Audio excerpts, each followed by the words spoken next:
Assalamualaikum warahmatullahi wabarakatuh. Ketemu lagi di Smekta Podcast. Pada tamu saya hari ini juga tamu yang sangat spesial seperti biasanya.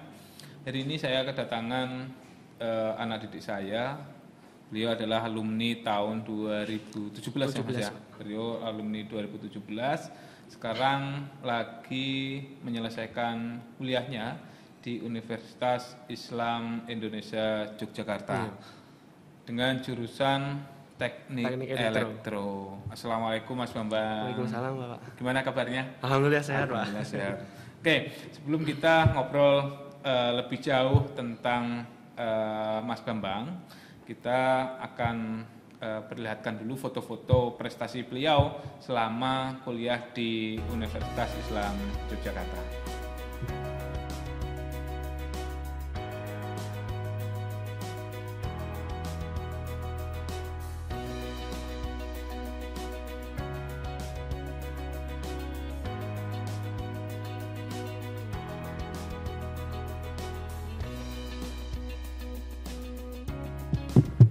Oke, Mas Bambang, tadi kita sudah lihat foto-foto panjenengan ketika kuliah di Yogyakarta sampai saat ini. Ini ada yang perlu banyak kita gali ke panjenengan. Dan panjenengan cocok nggak ya? Ini siswa saya ya. Ya, kita akan gali supaya nanti adik-adikmu ini nanti bisa terinspirasi bahwa kuliah itu tidak harus kaya. Iya, ya, kuliah tidak harus kaya.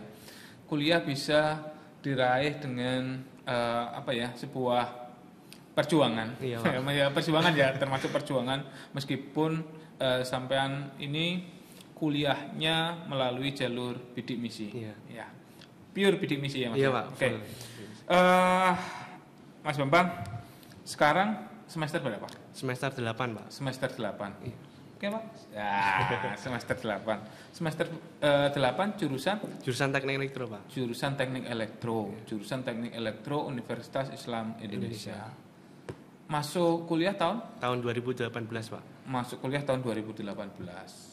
Tahun 2018. Lulus? Insya Allah tahun nanti Agustus Pak, yudisium. Agustus ini, iya. Tahun 2022. Iya Pak. Yudisium. Iya. Oke. 2018 ini baru masuk kuliah. Iya Pak. 2017 lulus. Iya.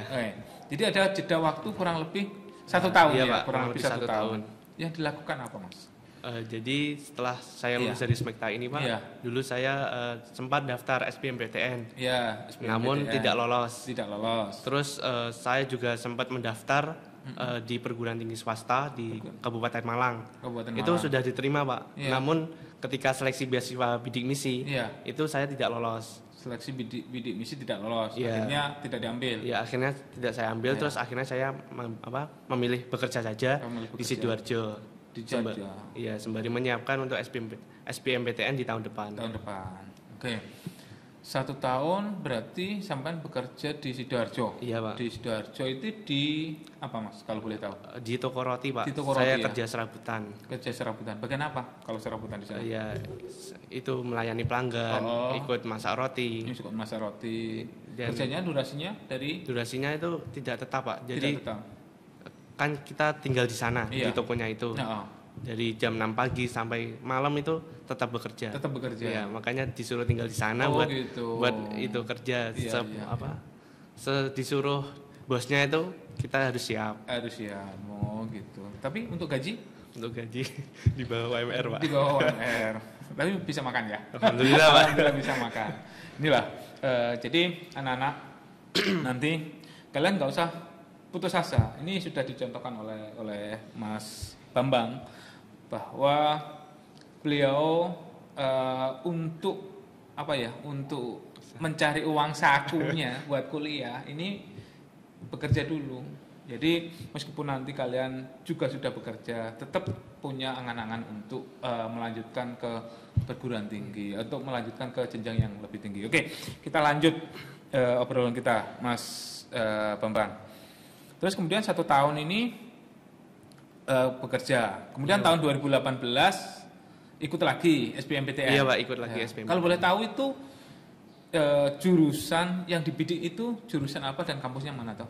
Kalau untuk yang SBMPTN tahun 2017 itu Pak, saya itu memilih jurusan PGSD sama PPKN di Unisa Surabaya. Unisa Surabaya. Namun tidak lolos. Terus yang SBMPTN tahun 2018, saya memilih jurusan Pendidikan Teknik Elektro di Universitas Negeri Malang sama Universitas Negeri Yogyakarta. Universitas Negeri Malang, Universitas Negeri Yogyakarta. Tidak lolos juga. Tidak lolos juga, Pak. Tidak lolos juga. Kemudian 2018 setelah SBMPTN selesai, langsung mendaftar di UI Yogyakarta. Jalur mandiri khusus bidik misi. Khusus bidik misi. Iya, Pak. Jalur bidik misi ya. Iya, Pak. Jalur bidik misinya UII. Iya. Memang swasta pada saat itu baru dibuka ya untuk bidik misi ya. Tahun 2018 itu atau kan sebelumnya sudah ada, Pak. Sebelumnya kan memang bidik misi ini khusus untuk mahasiswa-mahasiswa yang kurang mampu untuk perguruan tinggi negeri. Kemudian saya baru ngeh dan baru tahu ternyata bidik misi ini juga bisa dipergunakan untuk mahasiswa perguruan tinggi swasta. Iya, Pak. Itu berarti sampai angkatan keberapa? Kedua. Kalau di kampus saya sendiri, kalau Pak, yang swasta. Iya, kalau di kampus saya sendiri itu bidik misinya sudah sejak tahun 2013, Pak. Oh, 2013. Ya, jadi saya angkatan kelima. Angkatan kelima. Iya. Berarti tiap kampus memang nggak sama ya? Iya, Pak, nggak sama. Oh, tidak sama. Kalau sekarang saat ini? Kalau saat ini alhamdulillah juga masih ada, Pak, di kampus UI. Semuanya kampus juga dapat yang swasta? Juga dapat, Pak. Sekarang tapi, kan apa porsinya yang lebih kecil atau? Porsinya itu dibikin berbeda gitu, Pak. Berbeda ya? Ya, karena sekarang kan bidik misi sudah berubah menjadi KIP kuliah. Iya, KIP kuliah. Itu jadi tidak semua jurusan yang membuka. Jadi diprioritaskan itu yang akreditasinya B, Pak. Jadi yang minimal, A itu ya atau minimal B atau untuk akreditasi B, Pak. Untuk yang akreditasi A itu sangat kecil. Oh, gitu. Karena sekarang kan untuk UKT atau SPP-nya itu kan sesuai jurusan. Nah, seperti itu. Tapi kalau kampusnya jenengan di di jurusan Teknik Elektro UI akreditasinya? Akreditasinya sudah A, Pak. Sudah A ya. Iya. Oke. Terus 2018 setelah masuk UII, ini masuk pertama ya, pertama di kampus ya. Masuk pertama di kampus di Jogja. Kemudian meninggalkan orang tua jelasnya. Tapi kalian sampean sudah meninggalkan orang tua sejak 2017 ini ya, Pak. Sejak kerja di Sidoarjo ya. Sidoarjo. Rumahnya mana tuh, Mas? Saya rumahnya Warjeng, Pak. Warjengnya? Itu dekatnya pasar ke timur. Dekatnya pasar ke timur. Dekatnya pasar Warjeng ya, ke timur. Oh, rumahnya di situ. Terus 2018 ini sudah di Jogja. Iya, Pak, sudah di Jogja. Iya, waktu itu ngekos. Dengan biaya bidik misi? Iya, Pak. Sudah Sudah punya uang sebelumnya selama bekerja ini untuk tabungan? Jadi kalau untuk biaya awal itu, Pak, kan karena bidik misi kan belum cair uang sakunya. Jadi saya memakai uang saku saya hasil bekerja. Hasil bekerja itu. Iya. Tabungannya sampai berapa itu dari satu tahun di awal ya setelah nggak keterima di SBMPTN yang pertama, kemudian bekerja sampai daftar lagi di UI ini, tabungannya sampai berapa ini? Mungkin sekitar 2-3, Pak. 2 juta ya? Iya. 2 juta ini yang bisa disisihkan ya? Iya, Pak. Saudara berapa, Mas? Saudara 3, Pak, saya anak terakhir. Saudara 3 sampai anak terakhir. Kakak perempuan semua dan sudah nikah semua. Kakak perempuan semua sudah nikah semua. Iya. Di dulunya nggak sampai kuliah, Pak. Enggak, maksudnya di Warjayeng apa di? Yang kakak pertama di Nganjuk, yang kakak kedua di Mojokerto. Kakak kedua. Jadi nggak ada yang di rumah ya? Nggak ada, Pak. Ibu sama bapak? Iya. Sendiri? Iya, Pak. No. Jadi kalau merantau sepi rumah. Iya, rumah sepi. Kalau ini berangkat sampai udah berangkat ke mana itu, ke Jogja, udah sepi ya. Oke, sekarang tadi perjalanannya kerja serabutan di toko roti, kemudian sekarang sudah di kampus ya, sudah di kampus. Kemudian awal-awal kuliah di UI itu seperti apa toh? Atau memang sampai sudah punya gambaran UII itu seperti ini? Iya, Pak. Atau bagaimana? Jadi jujur, Pak, saya sebelumnya itu tidak mengetahui tentang UII. Iya. Jadi saya tahu UI itu tahun 2018 kurang lebih setelah SBMPTN. setelah seleksi SBMPTN itu dikasih tahu teman saya yang sudah lolos bidik misi di sana duluan. Terus saya akhirnya memberanikan diri untuk mendaftar di UI jalur bidik misi. Jalur bidik misi. Ya. Yang teman dari sekolah sini atau? Iya Pak, dari SMK Smekta ini. Oh sudah ada duluan? Sudah ada Pak. Siapa? Atas nama Yusril. Oh atas nama Yusril Muzaki. Oh itu juga bidik misi ya? Juga bidik misi Pak. Satu kelas ya dulu ya? Ya dulunya satu kelas di TKJ. Dulunya satu kelas di TKJ, kemudian 2017 berarti? Iya, dia masuk 2017, saya 2018. Oh gitu, masuk 2017, kemudian kok Yusril bisa lewat jalur bidik misi di UI sampai akhirnya ikut ya, ikut di apa itu? Di UI Jogja. UI Jogja. Oke. Terus kesan pertama kali kuliah? Iya Pak. Iya, itu gimana? Jadi jujur Pak, sebenarnya itu orang tua saya tidak mendukung saya kuliah. Meskipun waktu itu saya sudah diterima di UI, itu orang tua tetap melarang saya. Lebih baik bekerja saja yang realistis, bisa dapat uang langsung. Padahal kan kenyataannya saya sudah diterima di UI jalur bidik misi. Tetap yang tanpa nanti tanpa membayar, mengganggu orang tua ya. Iya benar Pak. Tanpa merepotkan orang tua. Iya Pak, benar. Akhirnya saya tetap nekat ya meskipun mungkin dari keterimakan saya bulan Agustus Pak. Mungkin sampai bulan Januari itu mungkin belum dapat restu dari orang tua. Jadi sampai Januari belum dapat restu. Iya, karena waktu itu kan beasiswa bidik misinya uang sakunya cair itu bulan kurang lebih Januari kalau nggak Desember Pak. Januari. Ya jadi ini masuk Juli. Maksudnya Agustus. September ya? Agustus Pak. Agustus masuk. Uang saku baru cair itu bulan Desember kurang lebih. Desember berarti semester akhir. Semester akhir ya itu ya? Iya Pak, akhir semester 1. Akhir semester 1 ya, akhir semester 1 baru cair ya. Iya Pak. Langsung rapel berapa itu? Berapa bulan? Langsung untuk 6 bulan Pak. Langsung untuk 6 bulan. Jadi kalau di kampus saya itu uang sakunya untuk 6 bulan. Oh 6 bulan, 6 bulan terakhir cair, 6 bulan terakhir cair. Iya Pak. Berapa Mas kalau boleh tahu? Kalau di angkatan saya itu per bulannya 700.000 Pak. 700.000 ya? Ya kalau dikali 6 bulan jadi 4.200.000. Itu untuk persiapan uang saku 6 bulan ke depan ya? Iya Pak. Untuk 6 bulan ke depan. Oke. 700.000 cukup? Alhamdulillah cukup Pak. Cukup ya? Cukup nggak cukup dicukupkan? Iya Pak benar. Kuliah sudah gratis. Kuliahnya gratis ya? Iya Pak. Kuliahnya gratis. Kemudian untuk bidik misinya ini, biaya bidik misinya digunakan untuk kegiatan untuk mendukung kehidupan sehari-hari. Iya. Benar Pak. Terus gini Mas, yang perlu saya tanyakan lagi terkait dengan bidik misi. Sampai sekarang tetap 700. Kalau nominal. Mulai tahun 2021 Pak kan sudah berganti menjadi KIP kuliah. Itu sekarang untuk uang sakunya itu sudah disetarakan dengan setiap kota di perguruan tinggi tersebut. Misalnya kebutuhan hidup atau disetarakan apanya? Ini Mbak, untuk misalnya kebutuhan hidup di kotanya, di kota perguruan tinggi. Berarti disesuaikan dengan kebutuhan hidupnya. Misalnya di UI kan di Jogja, itu untuk uang sakunya per bulan sekarang 1,1 juta. 1,1 juta. Ya, tapi untuk KIP ini berbeda dengan bidik misi ya. Kalau bidik misi itu dulu dapatnya 700 per bulan. 700 per bulan. Tapi mulai dari KIP kuliah ini dapatnya adalah 1 juta. Tergantung dari daerahnya yang ditempati ya.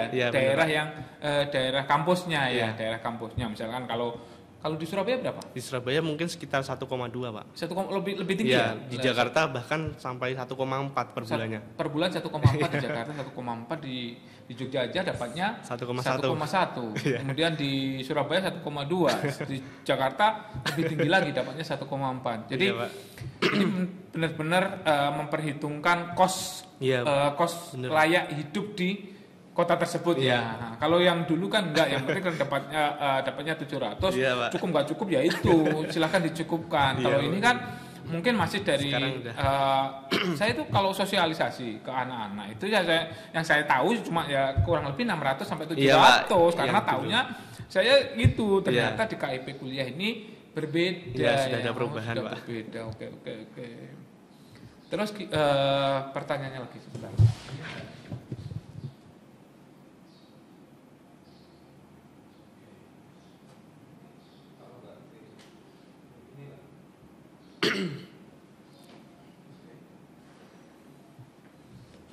Oke, pertanyaannya lagi Mas, ini terkait dengan biaya hidup selama kuliah. Maksudnya sampean ini kan kuliahnya pure bidik misi. Iya, Pak. Kemudian yang pertama modalnya dari kerja, yang notabene-nya adalah 2 sampai 2,5 juta di awal ini. Untuk menunjang, kalau 2,5 juta kurang lebih berapa itu? 6 bulan ya, 4 bulan sampean buat hidup ini kan kayaknya tidak cukup. Iya, Pak. Apakah sampean ketika kuliah di awal atau sampai saat ini punya pekerjaan yang mendukung untuk mencukupi biaya hidup di sana? Kalau untuk bekerja saya tidak bekerja Pak di Jogja. Tapi kalau untuk proyek-proyek dari dosen, dari pihak rektorat itu ada. Jadi saya sambil itu membantu proyek-proyek dari kemahasiswaan. Oh gitu. Sembari ini Pak ikut lomba-lomba gitu. Oh, karena ikut di kampus UI lomba-lomba sendiri ketika kita ikut lomba kita bisa mengajukan dana. Baik gitu. itu dana transportasi, konsumsi dan uang saku. Oh gitu. Seperti itu. Jadi sampean pure hanya kuliah ya, iya, hanya Pak. kuliah bekerja. Dan membantu kegiatan apa itu? Kemahasiswaan termasuk membantu Bapak Ibu dosen ya, iya, Bapak Ibu dosen dalam penyelesaian proyek-proyeknya ya. Oh gitu.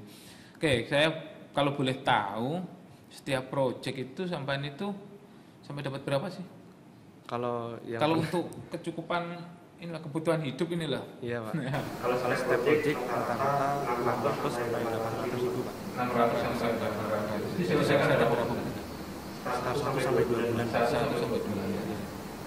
Terus ini biasanya apa Mas? Biasanya kayak yang saya itu kayak menjadi fasilitator, terus mulai data prestasi.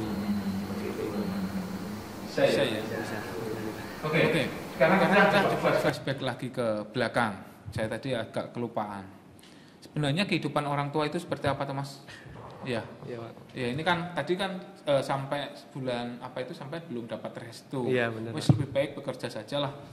Yang realistis segera dapat uang. Iya Pak. Jadi kalau untuk ibu saya itu tidak bekerja Pak. Ibu tidak bekerja. Cukup di rumah menjadi ibu rumah tangga. Sedangkan bapak itu kerja. Iya. Bapak itu bekerja di mebel. Jadi menjadi tukang spek gitu, pelitur. Oh gitu. Jadi di mebel di daerah Jogomerto Pak. Bang Bugo itu. Yang Sinar Jepara. Sinar Jepara itu. Pak. Oh iya. Oh di situ. Iya. Terus kalau dari kakak saya sendiri kan karena perempuan dan tidak bekerja jadi mungkin jarang ngasih uang belanja ke orang tua. Iya. Jadi uang belanja itu pure dari bapak. Iya. Tanggungan apa itu dari bapak. Dari bapak. Semuanya biaya sekolah dulu juga iya, dari bapak. Dari bapak. Iya. Jadi sangat kurang iya, kurang kalau apa itu digunakan untuk biaya kuliah. Iya, mungkin sampean belum dapat restu itu karena orang tua juga mikir, mikir nanti bagaimana kelanjutan kuliahnya. Ini benar-benar dapat bidik misi apa enggak? Iya benar Pak. Sampean bisa membuktikan itu. Iya, benar, bisa Pak. membuktikan bahwa dengan bidik misi pun bisa kuliah. Iya benar Pak. Oke. Kalau tadi saya sempat juga mendengar tentang prestasi. Iya, Pak. Prestasi yang sampean dapatkan selama kurang lebih sampai tahun 2022 ini ya. Iya, Pak.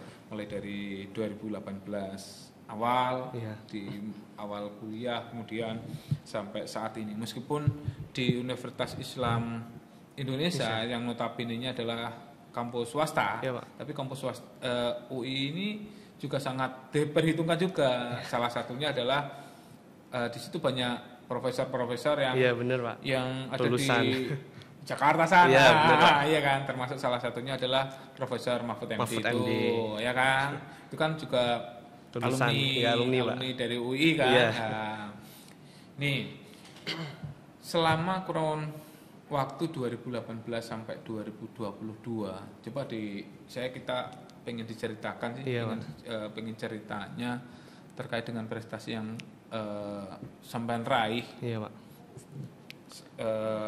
Selama kuliah di tahun tersebut. Jadi ketika saya diterima di UI Pak, saya sudah memiliki impian. Saya sudah melis impian kurang lebih ketika kuliah di UI. Saya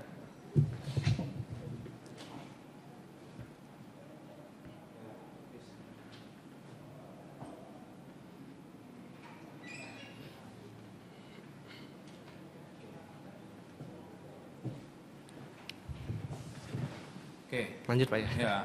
Jadi ketika saya sudah diterima di UI, saya sudah memiliki impian atau target Pak. Oh, target sampai buat di awal ya? Iya, saya tulis gitu. Gimana, ceritakan aja. Iya, Pak. Ceritakan supaya ini ada adikmu atau para pemirsa yang menyaksikan dari video ini nanti juga akan terinspirasi. Iya, bagaimana Pak. sih membuat target supaya bisa maksimal sesuai dengan harapan yang kita inginkan. Oke, coba monggo diceritakan. Jadi target saya waktu itu saya menargetkan ketika lulus nanti kurang lebih harus bisa meraih 4 prestasi Pak. Sampai lulus 4 prestasi? Target saya hanya 4 prestasi. Karena kan saya sadar diri kan, karena sejak SD, SMP, SMK bahkan mungkin belum pernah berprestasi. Terus akhirnya saya menargetkan hanya 4. Namun setelah berjalannya waktu dari 2018 semester 1 sampai semester 8 ini alhamdulillah kurang lebih 13 prestasi yang sudah saya raih. 13 prestasi yang diraih. Oke. Sebelum kita bicara satu persatu prestasi ada 13 ya. Saya catat ini ada 13 prestasi. Nanti bisa diceritakan satu-satu.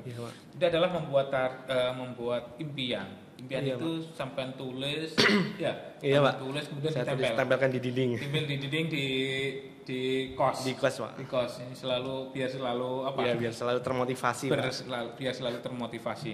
Oke. Sampean tadi juga menceritakan bahwa selama di SD, di SMP, di SMA, di SMK ya, di SMA ini belum pernah membuat sebuah prestasi ya. Kok tiba-tiba pengen membuat sebuah prestasi ini kan sesuatu yang sangat berat, berat. Benar. Kita sebagai orang awam, kita bisa kuliah aja dengan bidik misi gratis itu sudah sebuah prestasi, prestasi. Kita tidak mampu tapi bisa kuliah, itu prestasi. Tapi di situ sampean juga membuat sebuah target yang sebelumnya tidak kebayang waktu di sekolah itu. Ya, tidak kebayang sama sekali kan, tidak kebayang sama sekali waktu di bangku SD, SMP maupun SMK untuk mengukir sebuah prestasi. Ya, ini bagaimana? Jadi yang memotivasi kok sampean bisa berangan-angan membuat sebuah prestasi, membuat target prestasi yang minimal 4 prestasi tadi itu. Jadi motivasi yang pertama Pak, yang pertama itu saya kan sudah diterima di UI jalur beasiswa bidik misi. Jadi saya merasa memiliki balas budi terhadap kampus UI. Jadi saya termotivasi bagaimanapun saya harus berusaha untuk bisa berprestasi apapun caranya. Meskipun latar belakang saya belum pernah berprestasi. Kemudian yang kedua, saya sering melihat baik di media sosial, YouTube, itu banyak orang-orang yang dari SD maupun sampai SMA dan kuliah itu bisa berprestasi, padahal sebelumnya belum pernah berprestasi. Jadi saya termotivasi dari orang-orang tersebut. Kemudian yang ketiga, saya ingin membuktikan kepada orang tua bahwasanya ketika saya memilih kuliah dengan beasiswa ini, saya tidak hanya kuliah saja, tetapi saya juga ingin membawa nama baik alma mater kampus, keluarga, dan mungkin sekolah juga. Mungkin seperti itu Pak untuk motivasi saya. Ada nggak orang lain yang memberi inspirasi? Sampai punya target untuk berprestasi itu? Iya Pak. Kalau untuk orang lain mungkin ada beberapa. Mungkin ada juga alumni dari kampus saya UI itu saya pernah melihat postingan di Instagramnya itu bisa meraih banyak prestasi. Padahal sebelumnya waktu sekolah itu dia belum pernah berprestasi. Jadi saya termotivasi dari beliau. Kemudian saya juga pernah termotivasi dari seorang pembicara gitu Pak. Jadi saya pernah mengikuti seminar, saya termotivasi dari beliau. Seperti itu, Pak. Itu Pak yang Mbak Birrul Walidain yang waktu itu disuruh berpidato di hadapan Pak Susilo Bambang Yudhoyono. Di hadapan Bapak Presiden. Iya, Bapak Presiden. Waktu itu kan Mbak Birrul itu kan juga bidik misi, tapi diterima di UGM. Ya, jadi saya termotivasi dari beliau juga. Seperti itu, Pak. Luar biasa. Oke. Sekarang tadi sampean kan bercerita tentang 13 prestasi selama kurun waktu 2018 ya? Iya, Pak. 2018 sampai 2022. Iya. Itu apa aja sih Mas prestasinya? Iya, Pak. Bisa diceritakan dari awal. Jadi waktu itu semester 1 saya pernah diajak senior saya bidik misi, Pak. Senior bidik misi saya untuk ikut lomba futsal tingkat Provinsi Jawa Tengah dan DIY. Nah, waktu itu alhamdulillah tim UI itu dapat juara 3. Juara 3. Ini prestasi pertama. Iya, Pak, prestasi pertama ketika kuliah. Ketika kuliah. Terus setelah itu saya mencoba ikut sembari mencari passion saya, Pak. Waktu itu saya mencoba mengikuti lomba cerpen, puisi, pantun, pidato. Namun itu semua gagal. Terus semester 2 saya diberi tugas oleh dosen, disuruh membuat esai ilmiah gitu, Pak. Nah, itu nilainya kan dibagikan kepada teman-teman gitu. Nah, itu nilai saya kan paling tinggi. Terus dari situ saya termotivasi untuk mencoba mengikuti lomba esai ilmiah. Alhamdulillah bisa tembus dan lolos ke Makassar waktu itu, Pak. Iya, ke Makassar. Pernah ke Makassar ya? Iya, Pak. Sudah pernah naik pesawat berarti? Sudah, Pak. Padahal sebelumnya belum naik. Pernah ya, naik pesawat pertama itu iya, ke Pak. Makassar. Dan dibiayai oleh kampus full, Pak. Oh, biaya kampus full sampai pulang. Iya, Pak. Dapat uang saku. Dapat juara? Waktu itu dari 29 finalis saya peringkat 11, Pak. Peringkat 11 di Makassar ya? Iya, di Makassar. Ini pesertanya dari kampus swasta aja atau kampus swasta negeri? Untuk yang di Makassar itu pesertanya dari negeri dan swasta, Pak. Negeri dan swasta ya, semuanya ya. Lomba esai ilmiah ini ya, pertama. Ya, lomba esai pertama ya? Iya, Pak, lomba esai pertama. Kalau tadi lomba yang futsal itu adalah lomba prestasi pertama. Prestasi yang pertama. Kemudian sambil mencari passion, akhirnya ketemu di sini sebagai penulis ini. Penulis esai ya. Esainya esai ilmiah. Yang pertama kali itu dapat peringkat 11 ya? Iya, Pak, 11 besar dari 29 finalis. Judulnya apa sih esainya? Waktu itu kalau seingat saya waktu itu tentang teknologi pertanian, Pak. Teknologi pertanian. Teknologi pertanian. Iya, Pak. Oke, teknologi pertanian. Kok nggak ngambil di teknologi pertanian kalau memang passionnya di sana? Waktu itu masih mencoba-coba, Pak. Masih mencoba-coba. Latar belakangnya apa kok ngambil teknologi pertanian? Atau di desa atau? Karena kan mungkin karena rumah saya dekat banyak sawah, Pak ya. Jadi termotivasi. Oh gitu. Oke. Itu lomba isi pertama. Oke, ini baru 2 ya? Iya, Pak. Baru 2. Oke, yang selanjutnya. Dari lomba yang di Makassar itu, Pak, saya jadi termotivasi buat ikut-ikut lomba berikutnya. Terus 1 bulan dari Makassar itu saya mencoba ikut lomba kisah inspiratif. Kisah inspiratif. Yang di Aceh Barat di Provinsi Aceh. Waktu itu ada 30 finalis, alhamdulillah saya peringkat 9 kalau nggak 10, Pak. Peringkat 9 atau 10? Iya. Itu pun juga dibiayai full dari kampus. Dari kampus. Naik pesawat lagi. Iya, Pak. Naik pesawat lagi. Dari situ juga, Pak, dari lomba juga saya bisa mendapat relasi, Pak. Jadi kalau misalnya ada lomba bisa dapat info, misalnya ada lowongan magang itu juga dapat info. Jadi ketika lomba itu saya bersyukur banget bisa mendapatkan banyak relasi. Kemudian setelah itu tahun yang ketiga ya? Iya, Pak, ketiga. Kemudian yang keempat? Kemudian yang keempat itu tahun 2020, Pak. 2020. Itu kalau nggak salah semester 4 saya. Yaitu udah pandemi ya? Iya, Pak, udah pandemi. Sudah pandemi. Oh, iya. Saya bersama tim saya itu mengikuti yang namanya itu program kreativitas mahasiswa. Jadi kalau di perguruan tinggi atau di kampus itu yang paling bergengsi itu ya ini, Pak. Iya. Program kreativitas mahasiswa atau PKM. Waktu itu alhamdulillah tim saya lolos pendanaan dari Kemendikbud. Lolos pendanaan. Iya. Sampai berapa dananya? Waktu itu saya mengajukan 10 juta, Pak. Tapi yang cair hanya 5 juta karena pandemi. Oh, karena pandemi dapat 5 juta. 5 juta. Karena kegiatan PKM ini ketika sebelum pandemi sama pandemi ini berbeda, Pak. Beda ya. Iya. Oke. Terus kemudian dapat dana 5 juta ini, kreativitas yang diajukan apa sih? Waktu itu saya membuat program ini, Pak, gerakan olah air siap minum di daerah Bantul. Gerakan olah Air siap minum. Ya, jadi di daerah Bantul itu sumur warga itu kan ini, Pak, banyak mengandung kapur.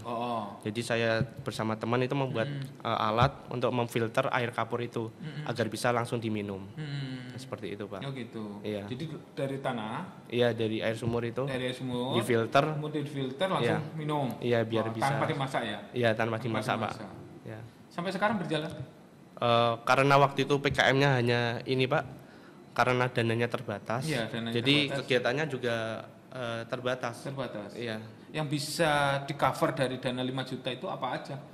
Karena waktu itu kami belum sampai jadi alat, Pak. Iya. Karena waktu itu pihak Kemendikbud itu melarang semua tim yang lolos pendanaan PKM itu untuk terjun ke masyarakat. Jadi kami hanya membuat desain video animasi, terus membeli kuota internet seperti itu, Pak. Tapi ini sudah dibuat alatnya? Belum, Pak. Belum. Sampai saat ini belum? Belum, Pak. Karena ya itu masih terbatas dana waktu itu, jadi kalau buat alat itu dananya sampai berapa? 10 juta, Pak. 10 juta ya. 10 juta ya. Itu. Baru bisa alatnya bisa dibuat. Iya, Pak. Kok nggak diajukan ke kampus? Belum pernah kami ajukan, Pak. Belum pernah diajukan. Oke, itu tadi yang keempat ya? Keempat. Oke, yang kelima. Terus yang kelima ini saya bersama tim juga membuat namanya itu program holistik pembinaan dan pemberdayaan desa, Pak. Itu juga didanain Alhamdulillah Kemendikbud. Waktu itu kami mengajukan dana itu 40 juta dan yang didanain itu 35 juta. 35 juta didanain. Itu kami membuat program peternakan kambing di daerah Kulon Progo. Iya, Pak. Dan sampai sekarang programnya itu berjalan. Oh gitu. Dari 40 juta ini beli kambing. Iya, Pak, beli kambing buat warga. Jadi kami membentuk kelompok yang namanya itu Lemus Sedoyo. Apa? Lemus Sedoyo, Pak. Lemus Sedoyo. Ya. Oh, Lemus Sedoyo. Iya. Jadi Lemus Sedoyo itu gemuk semua. Iya, Pak. Bahasa Indonesianya seperti itu. Gemuk semua. Gemuk orangnya juga gemuk hewannya. Ya. Terus. Dari program tersebut kurang lebih kami bisa menjaring 6 orang di desa tersebut. Karena berarti diberikan gratis ini ya? Iya, Pak, gratis untuk 6 orang ini. Iya, tapi tetap kami awasi, Pak. Jadi tidak asal kami berikan. Maksudnya berapa kambing setiap orangnya? Setiap orang itu 2 kambing, Pak. 2 kambing, cowok cewek. Iya. Terus kami juga alokasikan ke pondok pesantren. Oh gitu. Iya. Kambingnya? Iya, Pak. Terus kelanjutannya? Kelanjutannya alhamdulillah sudah banyak sih, Pak, untuk domba atau kambingnya itu. Sudah juga pernah dijual juga untuk itu juga. Apa Idul Adha. Seperti itu. Kambing apa? Etawa? Yang itu, Pak, yang domba. Oh, domba. Iya, domba. Selain memberi kambing, iya, apakah ada juga pelatihan di sana? Pelatihan untuk perawatan, iya, Pak. Kemudian apa yuk? Tipsnya memberi makan dan sebagainya, Pak. Itu. Ya, kami juga memberikan pelatihan terkait manajemen pakan namanya, Pak. Manajemen pakan. Jadi kami itu jadi di sana itu kami membuat fermentasi pakan, Pak.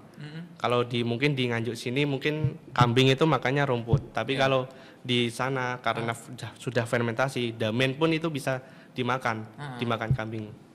Mau ya kambing? Mau, Pak, karena sudah difermentasi itu. Oh gitu. Jadi inovasinya di fermentasi tersebut. Itu yang kelima ya? Iya, Pak. Yang kelima. Oke, yang keenam? Yang keenam itu 2021. 2020 juga ada, Pak. Saya ikut lomba esai. Lomba esai nasional itu di Aceh. Tapi karena pandemi jadinya presentasinya itu via online, via Zoom. Presentasi via Zoom. Enggak terbang lagi ya? Enggak jadi terbang, Pak. Enggak jadi terbang ya. Oke. Lanjutnya yang ketujuh. Yang ketujuh itu seperti yang tadi, Pak, PKM, tapi yang ini bidangnya Karsa Cipta. Jadi saya membuat 2 alat. Jadi saya lolos 2 tim, Pak, itu. Yang satu tim itu dapat 6 juta, yang satu tim lagi dapat 8 juta. Satu tim dapat 6 juta, satu tim 8 juta. Ya, yang tim pertama itu saya membuat tongkat untuk tunanetra, Pak. Tapi ada teknologi untuk mendeteksi halangan yang ada di depannya. Terus yang kedua itu saya membuat teknologi tempat sampah pintar. Tempat sampah pintar. Iya, Pak. Tempat sampah pintar ini seperti apa? Jadi ketika sampah bisa buka sendiri? Iya, bisa membuka sendiri, terus bisa mendeteksi ini jenis sampah organik, logam atau anorganik, seperti gitu. itu Pak. Terus kemudian kalau deteksi ini logam, ini langsung dibuang sendiri gitu, ini tempatnya logam? Iya Pak. Atau ada peringatan? Oh, nanti muncul jenis itunya, jenis sampahnya, sama kan kami buat kayak gitu Pak, apa? Kontainer itu ada 3. Jadi nanti yang membedakan itu nanti gambarnya masih ada ya? Iya, masih ada Pak. Nanti kita sertakan di video ini gambar-gambarnya apa yang sudah dibuat kreativitasnya oleh Mas Bambang ini nanti di video ini ya. Oke. Ini tadi yang ke-7 ya, yang ke-7 ya. Sama 8 Pak, karena 7 karena 2 ya, karena 2. Ini 7 sama 8. Yang pertama adalah membuat alat deteksi untuk tunanetra, kemudian yang kedua untuk tempat sampah pintar ya. Atau atau smart tempat sampah ini ya. Iya, Pak. Oke. Terus kemudian ke-9. Yang 9 saya juga lolos program PHP 2D Pak, yang seperti tadi. Kalau kali ini saya bersama teman-teman bidik misi dari Nganjuk, saya PHP 2D-nya itu programnya bidang pariwisata. Di daerah Sawahan, di Dusun Nagersari. Jadi di sana ada sejarah itu kan Pak, Jenderal Sudirman, petilasan Jenderal Sudirman. Jadi saya mencoba mengajukan proposal. Kurang lebih waktu itu dapat dana 33 juta. 33 juta. Ya, saya alokasikan ke sana buat membangun pariwisata tersebut, memperbaiki fasilitas yang ada. Seperti itu, Pak. Jadi, Pak. Ya. Alhamdulillah. Yang dibangun apa sih dari 33 juta itu? Jadi kami membuat kayak merenovasi kamar mandi, toilet, terus membangun kantin, terus juga membangun perairan. Terus merenovasi infrastruktur lainnya Pak, seperti itu. Cukup? Alhamdulillah cukup Pak. Cukup ya. Waktu itu juga alhamdulillah desa juga sedang membangun Pak. Gitu. Ketika kami sudah mungkin 1 atau 2 bulan, desa langsung membangun juga. Gitu. Ya. Langsung melakukan perbaikan. Perbaikan juga. Perbaikan juga Pak. Perbaikan juga ya. Jadi ada supportnya. Ada supportnya dari desa. Oke, berikutnya ini Pak, ini tahun 2022 ya? Belum. 2021 masih ada. Masih 2021. Ya. Waktu itu kan saya ini juara 2 lomba esai untuk tingkat mahasiswa Excellent Community. Jadi di UI sendiri Pak, itu ada namanya komunitas Excellent Community yang mana isinya itu penerima beasiswa. Baik itu penerima beasiswa Hafiz, Duafa, Unggulan dan bidik misi. Yang jumlahnya itu sekitar 70-an. 70-an mahasiswa. Saya dapat juara 2 dari 70 orang tersebut.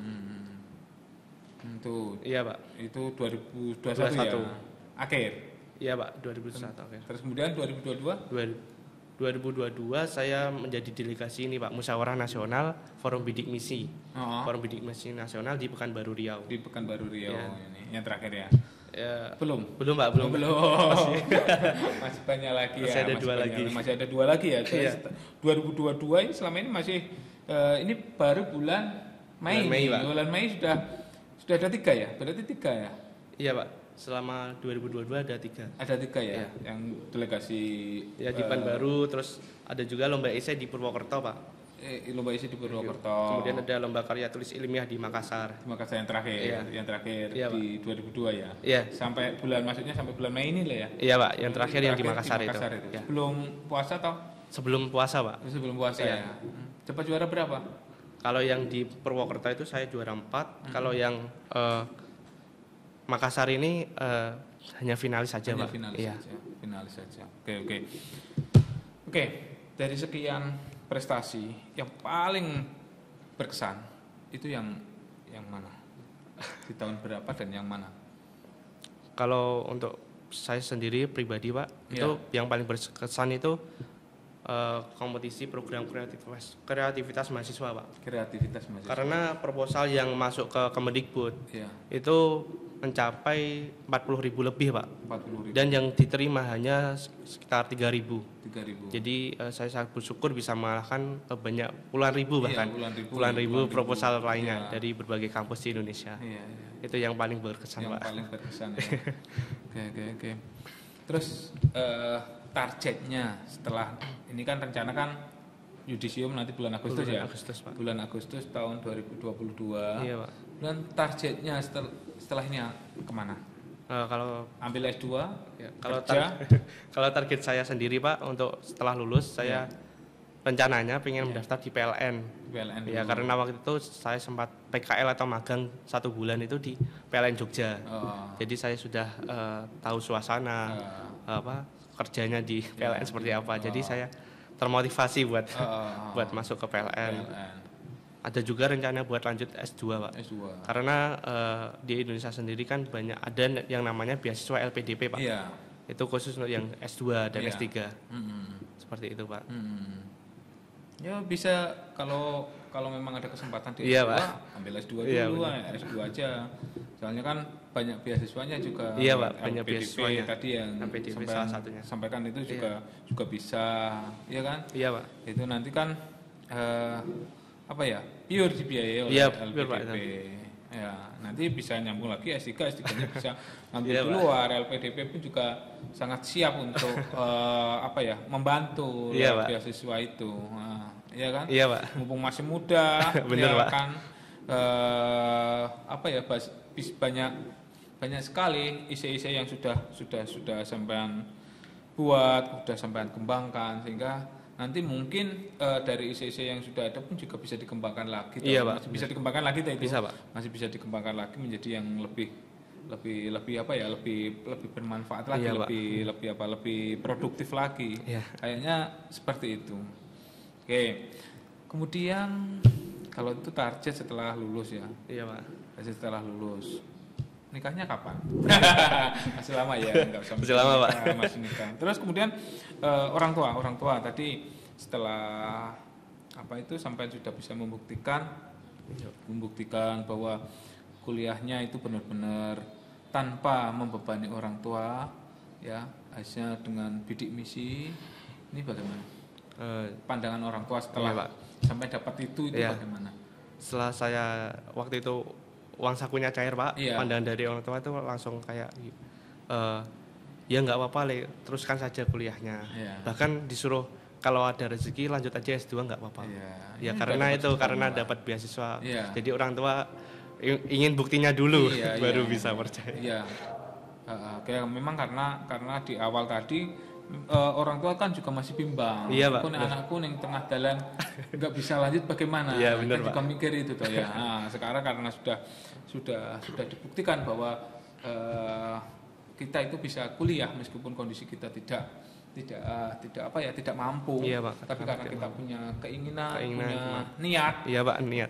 Niat ini yang pertama adalah niat. Insya Allah jalannya akan terbuka. Iya, Pak. Insya Allah jalannya terbuka. Contohnya dari Mas Bambang ini sendiri. Oke.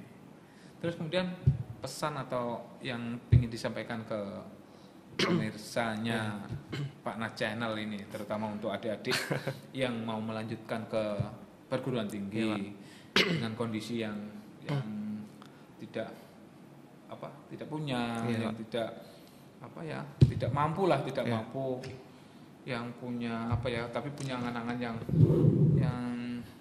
yang tinggi. Ini bagaimana? Monggo disampaikan. Baik, mungkin dari saya sendiri untuk teman-teman yang mungkin kelas 12 khususnya dan memiliki mimpi untuk bisa lanjut ke perguruan tinggi, silahkan lanjutkan mimpi tersebut. Karena apa? Karena yang masuk di perguruan tinggi itu bukan hanya dari golongan orang kaya, tetapi dari golongan orang yang tidak mampu itu juga bisa masuk kuliah. Karena di Indonesia sendiri banyak beasiswa, salah satunya itu beasiswa KIP Kuliah Merdeka. KIP kuliah ya. Iya Pak.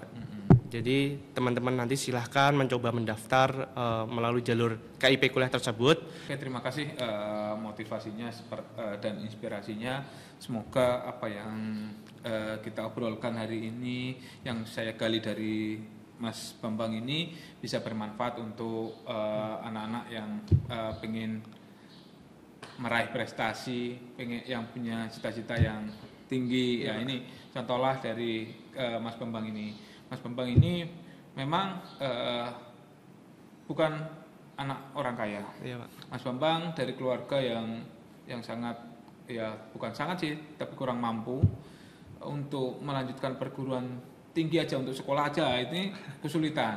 Ya kesulitan. Bahkan di awal kuliah ini ditentang oleh orang tuanya karena bukan karena apa-apa tapi karena orang tuanya mungkin masih merasa bimbang apakah nanti ini bisa lanjut atau tidak. Iya, Pak.